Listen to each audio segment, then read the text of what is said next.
여성들이 이 책의 독자가 되면 참 좋겠지만 저는 특히 두 부류의 여성들에게 이 책을 권하고 싶습니다. 첫 번째는 이제 막 사회로 나와서 여러 가지 성차별적 요소를 겪으면서 여자 인생은 어떤 거지? 라는 의문점을 갖게 된 20대층과 임신, 출산 등의 어떤 생애주기 변화를 겪으며 경력 단절을 경험하면서 인생의 방향을 잃게 된 30대, 40대 여성들이 이 책을 더욱 읽었으면 좋겠습니다.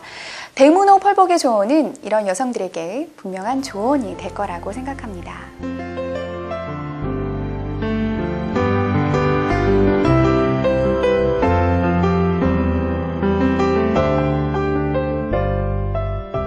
여자로서 누리는 특권은 여자 스스로 만들어가는 것이라는 메시지가 이 책의 핵심 메시지가 아닐까 싶습니다.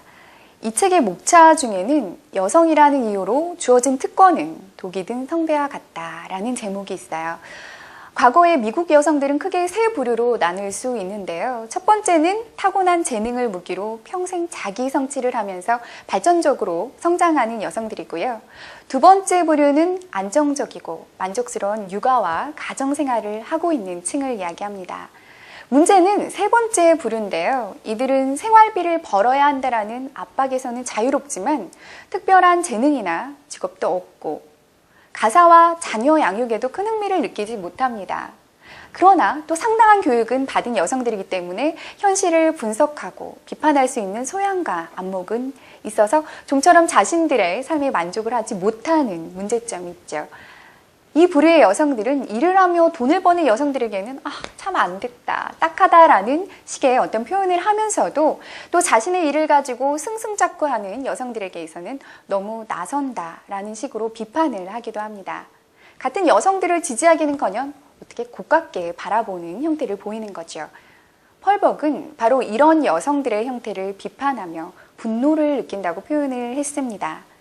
그녀들이 그런 식으로 무능함을 표출하는 것은 생계를 짊어져야 하는 의무를 회피할 가정이 있기 때문이고 또 여자로서 남성에게 의지하고 기댈 수 있는 그 특권이야말로 바로 그 여성들을 불행하게 만드는 원인이라고 말하고 있습니다.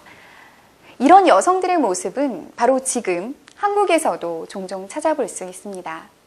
대학 졸업 후 어렵게 취업은 했지만 직장생활 2, 3년 차쯤 되면 슬럼프도 겪게 되고 일하기 싫은데 시집이나 가버려야겠다 라고 쉽게 생각하는 여자들이 있는 거죠. 그래서 정말 결혼을 한 뒤에 일을 그만두고 전업주부가 되면 행복해야 되는데 또 그렇지만은 않습니다. 임신과 출산을 겪은 뒤 좀처럼 사회로 다시 진입하지 못하면서 일하는 여성들을 동경하면서 또 반대로 근데 일하느라 참 안 됐다 라는 식의 이중적인 잣대를 들이밀지요. 펄벅은 이 책을 통해 여자로서 누리는 이 특권이 실제로는 약점일 수 있다라는 교훈을 깨닫고 보다 자주적이고 지혜로운 여성이 되기를 바란다는 메시지를 이 책을 통해서 전하고 있습니다.